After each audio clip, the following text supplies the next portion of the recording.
sandwiches. So, you know this is a 2-day trip.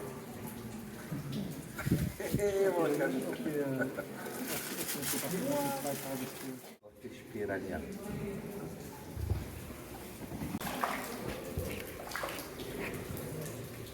Don't put your fingers in the water.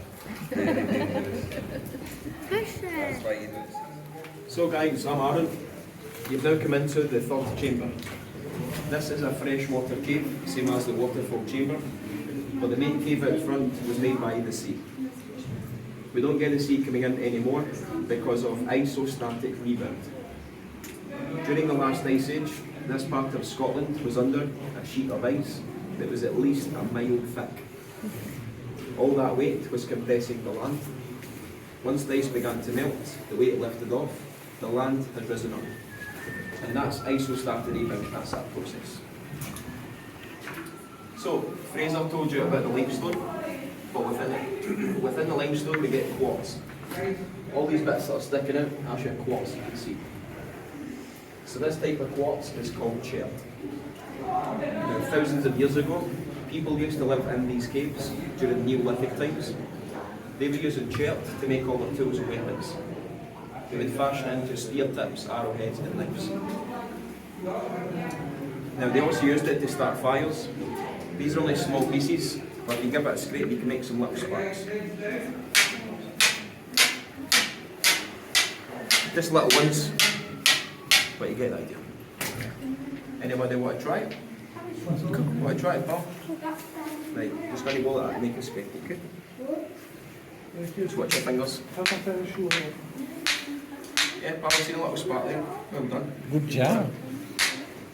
Right, I'll pass it and see if anybody else wants to try it. Give it a shot, pal.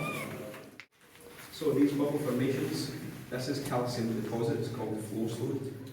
Very similar to stalactites and stalagmites. Very similar. We're getting flowstone because the back of the cave is very wet. We've got a large opening that connects up to the surface. For thousands of years, there's always been a flow of water. That's why it forms out bubbly layers. If the water was dripping down, that's when you see the stalactites and stalagmites. But the flowstone is very similar.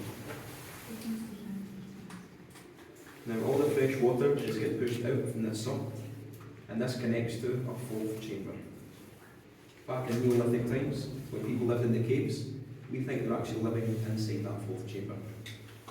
So that was anywhere from 4,000 to 7,000 years ago. Now back then, the cave would have been a lot drier and a lot bigger. The original cave floor is 8 metres under your feet. So this is 8 metres of rock and sediment that's washed in from flooding, and it's covered up a lot of the tunnel. So thousands of years ago, there was less sediment, therefore the tunnel would have been more exposed. We think they were just walking through before the chamber started to flood. Now we know that chamber's there thanks to dye testing. All the water starts up at a sinkhole on the river. We put a special dye down the sinkhole. Normally the dye should come out straight away, but the dye comes out from the sump between 6 and 8 days later. So if it's taken that long, the dye must be getting diluted in a massive body of water. If there's a massive body of water, there must be a massive cave. That's the way. We've tried a few different ways to access the chamber. We sent in a cave diver. He swam through 23 metres.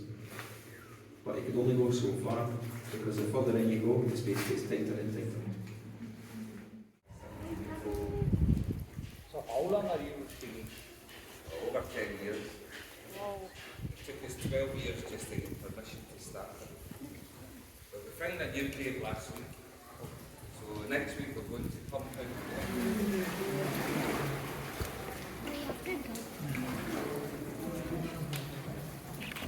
Okay guys, heads down.